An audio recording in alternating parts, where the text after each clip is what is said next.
Que alegria ter você no nosso especial Disciplina de Filhos que Funciona. Eu sou Melina, jornalista, criadora e editora do Maternidade Simples, mãe de 2 filhas de 6 e 11 anos, e estou aqui para falar com vocês sobre educação de filhos, técnicas, teorias e estratégias que realmente funcionam no dia a dia. Nas últimas semanas, estimulei aqui os nossos leitores, seguidores, a compartilharem os seus desafios, as suas histórias reais, as dificuldades que eles estão tendo com os seus filhos. E foram aí mais de 500 casos enviados e eu selecionei 5 deles para nós falarmos ao longo dessa semana. E no dia de hoje nós vamos falar sobre algo extremamente assustador para os pais, que são as birras. Sabe aquela criança que se joga no chão, que diz não, que não aceita ser contrariado, que grita, berra, joga as coisas? Você já ouviu essa cena? Ou já viveu essa cena? Então o nosso caso de hoje é de uma mãe que contou a história do filho de 2 anos e 10 meses. Mas mesmo contando sobre esse caso específico, eu quero abordar outros aspectos relacionados a essa faixa etária, que também é conhecida como Terrible 2. Já ouviu falar desse termo, os terríveis 2 anos? Essa é uma fase bastante crítica e bastante sentida por todas as famílias, a grande maioria delas. E ela pode começar entre 1 ano e meio e 3 anos aproximadamente. Então, apesar de eu ter selecionado um caso específico, eu li todos os casos relacionados a essa faixa etária, eu tenho a minha própria experiência e tudo que eu reuni de conhecimento através de literatura. Então eu vou abordar vários aspectos comportamentais dessa faixa etária, de 1 ano e meio a 3 anos. Então vamos ao caso?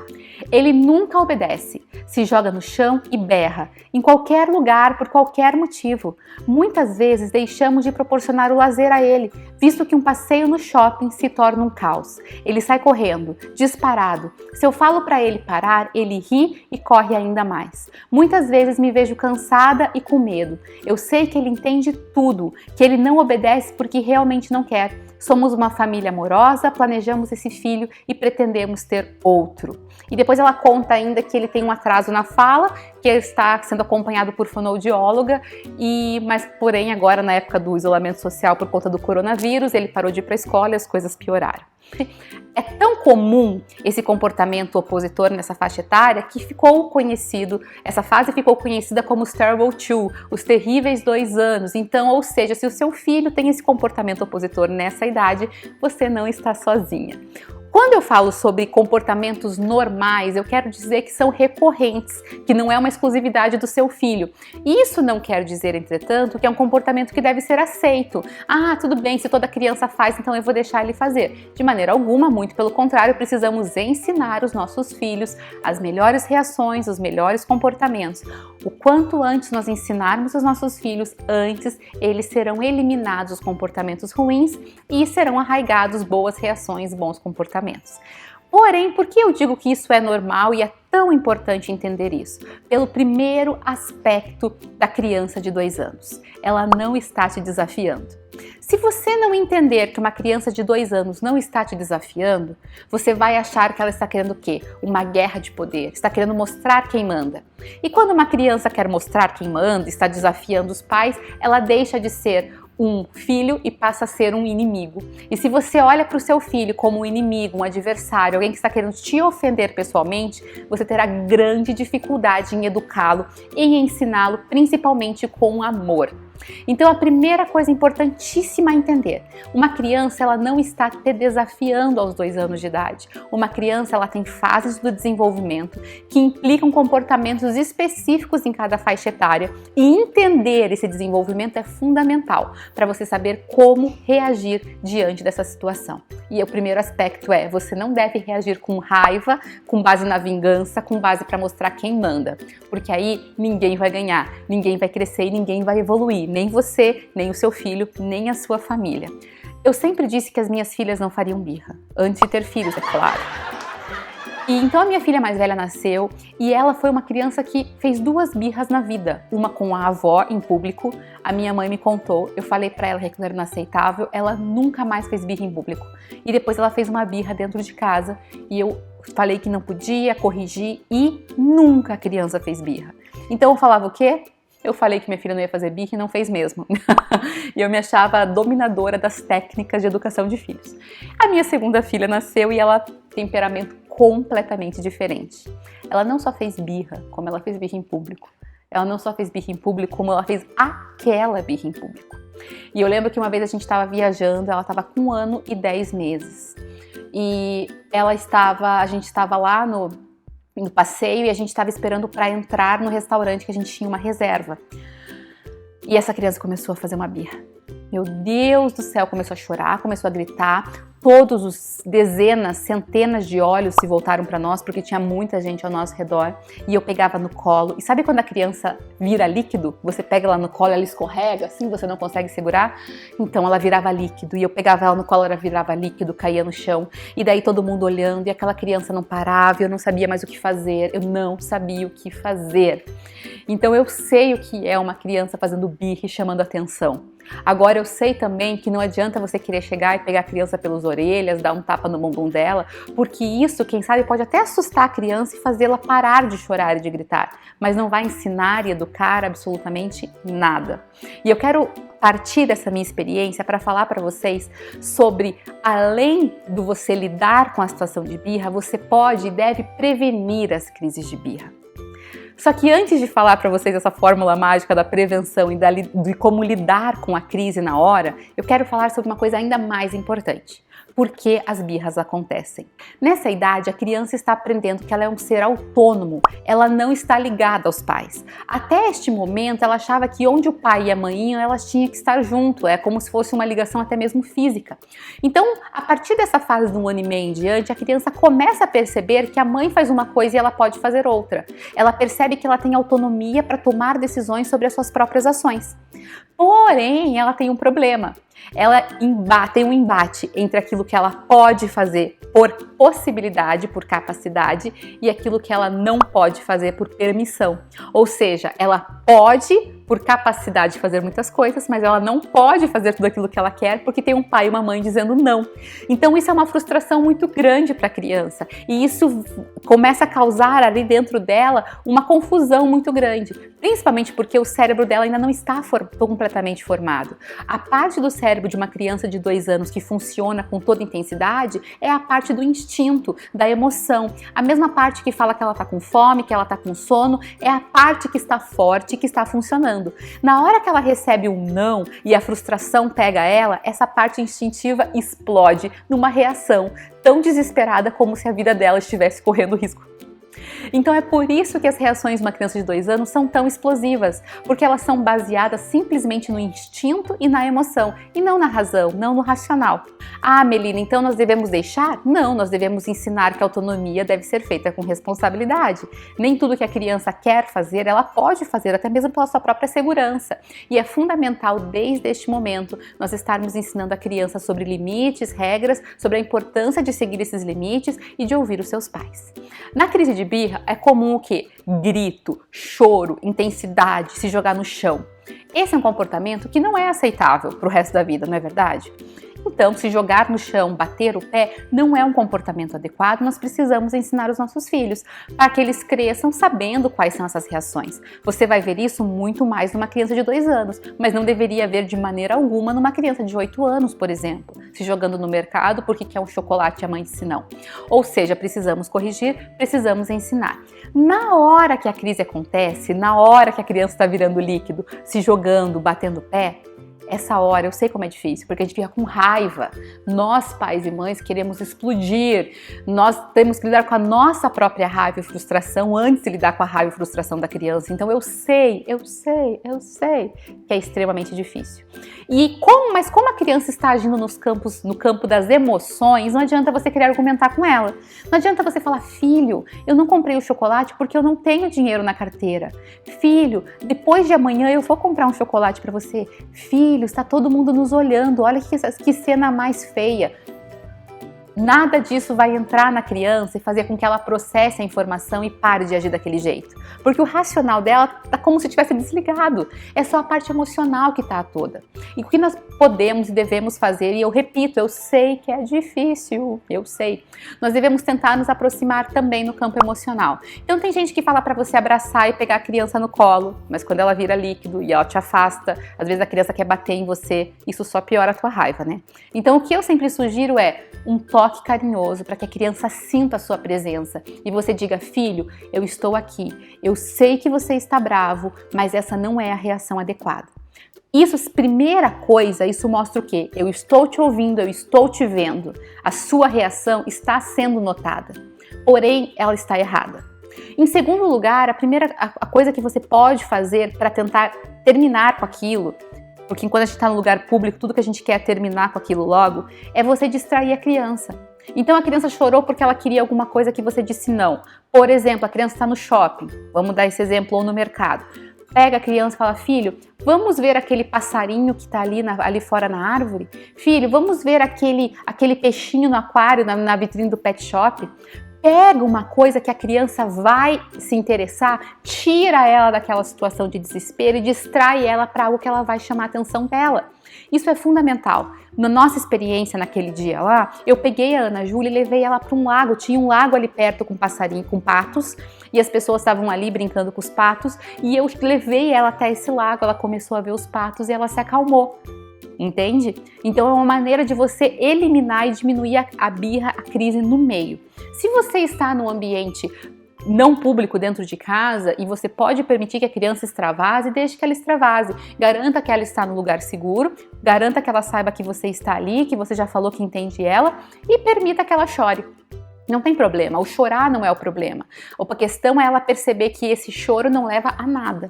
E por que esse choro não leva a nada? Porque você entende a situação dela, você mostra carinho e compaixão, porém você não cede à birra.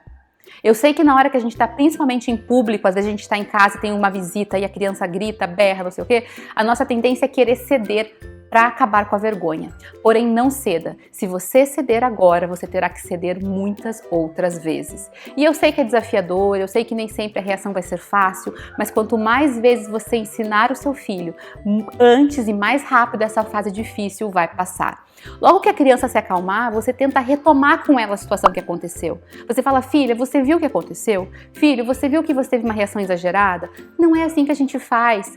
Quando eu puder dar para você tal coisa, eu vou dar. Agora você gritar não vai mudar nada. Não é uma reação legal, filho. Quando você está bravo, eu entendo que você está bravo, mas você deve tentar comunicar. Essa mãe comentou que o filho berra, mas ele ao mesmo tempo tem um atraso de linguagem. Então você entende a frustração de uma criança querer expressar os sentimentos e não conseguir?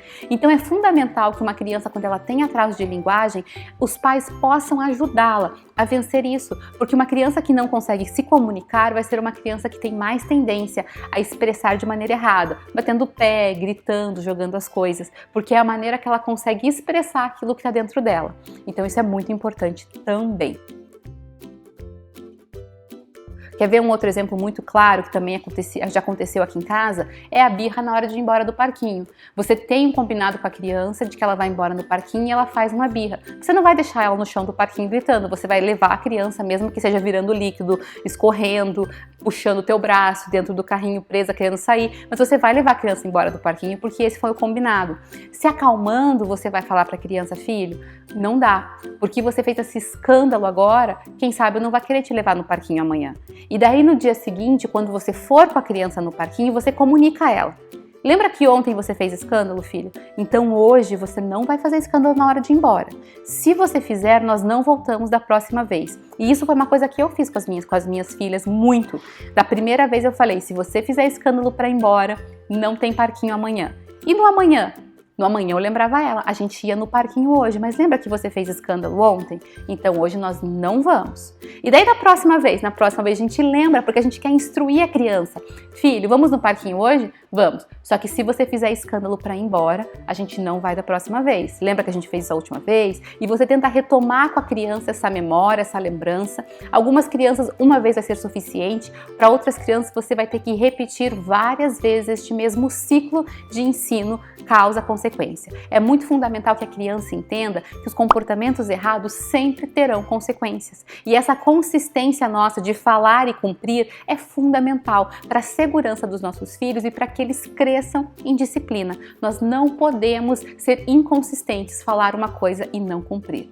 Mas além de lidar com a crise de birra, nós queremos muito mais prevenir e evitar essas crises. E eu tenho uma coisa para te dizer, é possível evitar e prevenir as crises de birra. E isso para mim é a melhor coisa do mundo. Eu quero contar para vocês coisas que realmente mudaram para mim. Como eu falei, a minha filha mais velha não fazia birra, então eu não tive que aprender. Com a mais nova, eu precisei entender melhor o cérebro dela, o comportamento dela, para que eu pudesse diminuir, evitar, prevenir as crises de birra e viver melhor dentro de casa, porque realmente elas são algo que acabam com a nossa paz, não é verdade? Dentro e fora de casa. Como essa mãe mesmo falou, eles têm vontade de não ir ao shopping porque um passeio no shopping vira um caos. Então toda a família, ela é punida, entre aspas, toda a família ela é prejudicada por causa do comportamento da criança. Então, ensinar os nossos filhos a se comportar bem é bom para eles e para toda a família. Então, entre as coisas que são muito importantes de entender, é que uma das causas maiores da birra são as necessidades fisiológicas da criança. Então, uma criança de 2 anos, por exemplo, existe grande chance dela fazer birra quando ela está com fome, quando ela está com sono, quando ela está entediada ou quando ela tem excesso de estímulos, como no shopping, por exemplo. Às vezes é tanta coisa acontecendo ali ao redor dela que existe muita emoção rolando ali dentro e na hora de expressar, não sabendo como fazer, ela tem uma crise de birra. Entende? O excesso de estímulo é realmente muito desafiador. O mesmo é a fome. Você não vai no mercado com uma criança com fome, você não vai no shopping com uma criança com sono, a não ser que você queira uma crise de birra. É muito essencial que os pais leiam as necessidades fisiológicas dos seus filhos. Naquela crise de birra que eu contei da Ana Júlia, que ela estava com 1 ano e 8 meses, 1 ano e 10 meses, ela virava líquido e todo mundo olhava para nós tínhamos 3 fatores que faziam com que ela tivesse mais suscetível à crise de birra. A fome, porque a gente estava chegando no restaurante, nossa reserva ainda não estava liberada. O sono, porque já fazia bastante tempo, estava quase na hora dela dormir novamente, na hora da sonequinha do meio do dia, e ela ainda não tinha dormido. E por fim, o calor, estava muito quente naquele dia, a gente estava precisando entrar num lugarzinho com ar-condicionado. Então, tudo isso fazia com que ela estivesse muito suscetível a uma crise de birra. Tudo isso se somou. E eu não posso nem querer culpá-la, porque uma criança de 1 ano e 10 meses precisa de ajuda para dormir, muitas vezes. Uma criança de 1 ano e 10 meses não tem autonomia para ir numa lanchonete comprar algo para ela comer, ou seja, se eu não der comida para ela, ela vai ter fome. E uma criança nessa idade também não tem autonomia para tirar a roupa se está com calor ou colocar a roupa se está com frio. Não é verdade? Então, nós também devemos identificar quando nós estamos sendo causadores das crises de birra. Então, a primeira coisa para prevenir, saiba ler o seu filho e suprir as necessidades fisiológicas dele. A segunda coisa importante é permitir que a autonomia se desenvolva. Já que a criança tem crise de birra, porque ela está aprendendo que ela tem autonomia e ela quer colocar essa autonomia em prática, nós podemos e devemos desenvolver a autonomia dessa criança dentro dos limites que nós mesmos estabelecermos. Então é muito comum você dar uma ordem para a criança e a criança retrucar. Ah, filho, vai colocar o casaco. Não quero colocar o casaco! Muito comum. As minhas filhas nunca tinham fio, é impressionante. Então, em vez de você falar, filho, vai pôr o casaco, você dá opções para a criança. Filho, você quer colocar o casaco amarelo ou o casaco rosa? Quando você dá 2 opções para a criança, você ocupa o cérebro dela com a possibilidade de decidir. E ela está tão ocupada em decidir que ela não percebe que, na verdade, ela não queria pôr o casaco. Porque a grande questão dela é ser autônoma. E isso é muito bacana, porque você vai desenvolvendo essa autonomia e estimulando a criança dentro dessa autonomia. O mesmo daí você pode falar para mim, Melina, mas eu não tenho 2 casacos para a criança escolher, é só um do uniforme, por exemplo. Então você fala, filha, você quer colocar primeiro o casaco ou primeiro o tênis? Entende? Cria opções, cria ideias para a criança escolher e à medida que ela vai escolhendo, ela vai desenvolvendo autonomia, o que é muito positivo e não entra em crise com aquela opção. Mas eu queria ser independente, eu queria escolher. Sim, ela está escolhendo dentro dos limites pré-estabelecidos por você, pai e mãe. Então, aproveite muito isso. A terceira coisa muito importante para prevenir as crises de birra é avisar a criança o que vem em seguida. Porque a criança ela é pega de surpresa e quando ela é pega de surpresa, aquilo abala ela emocionalmente e ela não sabe lidar ainda com as suas emoções, ela não sabe lidar às vezes com a frustração de ter os seus desejos negados. E quando você avisa a criança do que está para acontecer, isso vai preparando-a psicologicamente e ela não é pega de surpresa. Principalmente nas coisas que ela está fazendo e que lhe dão prazer, como vamos embora do parquinho. Você falar, filho, vamos embora do parquinho, de repente pode gerar uma crise de birra. Por quê? Porque a criança ela está feliz, alegre, de repente você vem e pá, acabou. E isso realmente é desafiador. Portanto, nós podemos avisar e preparar a criança. A criança ela não tem noção temporal ainda por minutos, então talvez você falar daqui 15 minutos nós vamos embora não significa nada para a criança. Mas você pode, por exemplo, falar, nós vamos escorregar mais 3 vezes no escorregador e daí nós vamos embora. Agora mais 2 vezes. Agora é a última vez e nós vamos embora, ok? Então você pega a criança e vai embora. A mesma coisa se ela está brincando. Filho, vamos terminar de montar este castelo, vamos guardar as peças e vamos tomar banho, combinado? Filho, vamos terminar esse quebra-cabeça, então vamos tomar banho. Filho, quando terminarmos este livro, nós vamos tomar banho. Então nós criamos a sequência do que virá e a criança não é pega de surpresa. Isso ajuda muito a criança. Então isso é fundamental.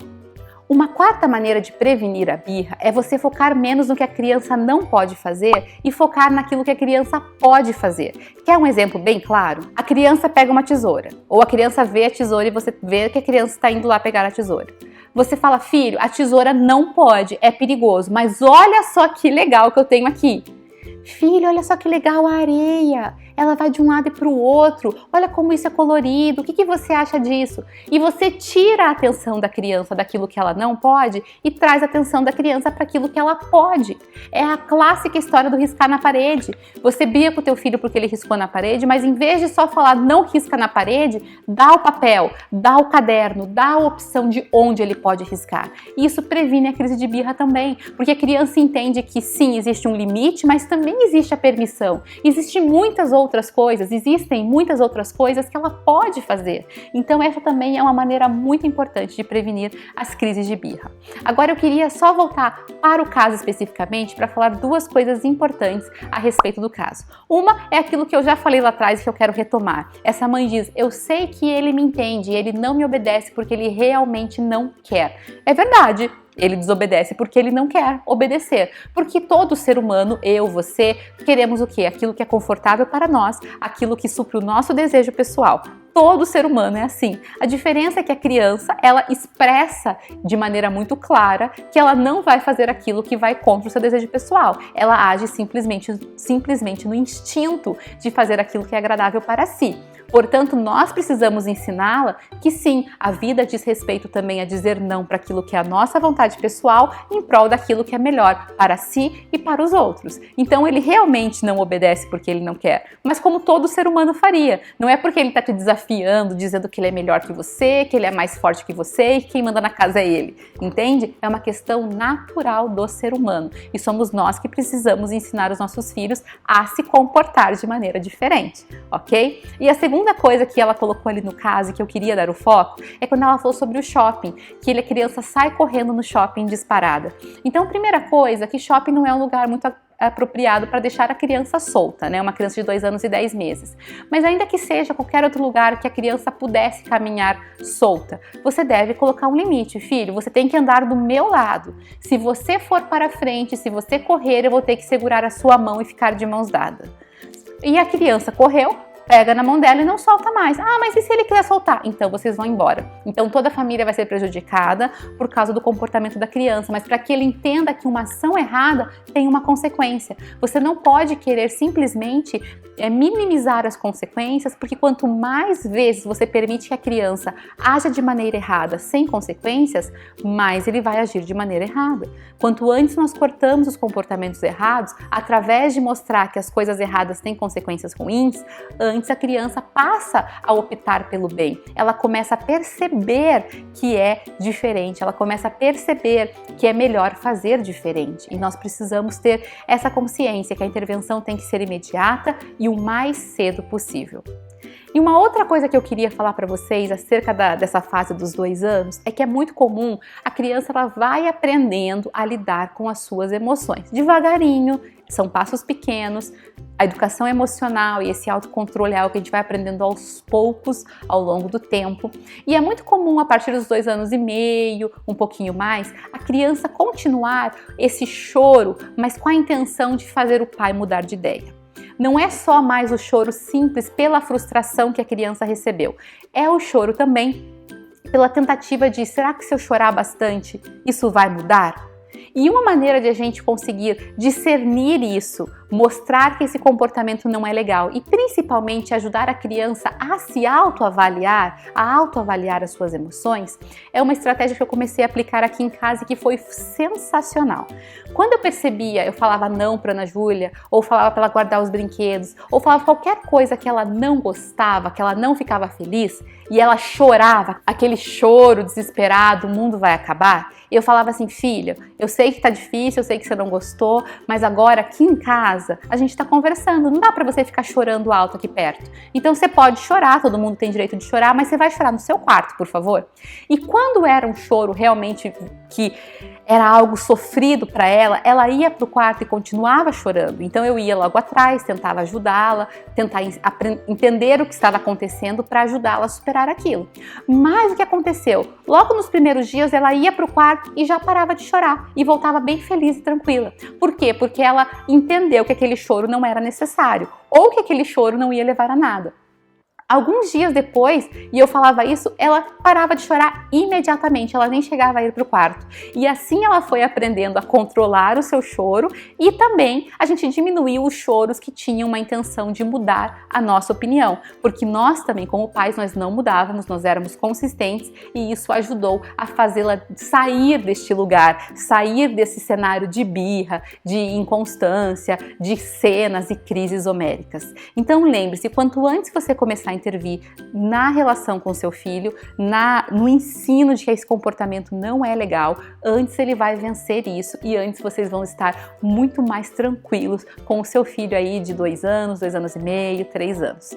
Acredite, a criação de filhos não é fácil e eu sei disso, mas é possível aprender mais sobre o comportamento infantil, aplicar as técnicas, estratégias dentro da sua casa e assim conseguir uma relação melhor em família. Se você tem alguma estratégia diferente para contar sobre como lidou com o seu filho de 2 anos, ou se quer contar alguma experiência que você está passando desafiadora nessa faixa etária de 1 ano e meio até 3 anos, comenta aqui embaixo, vai ser um prazer para mim ler a sua história, ler o seu comentário. Não esquece, tá bom?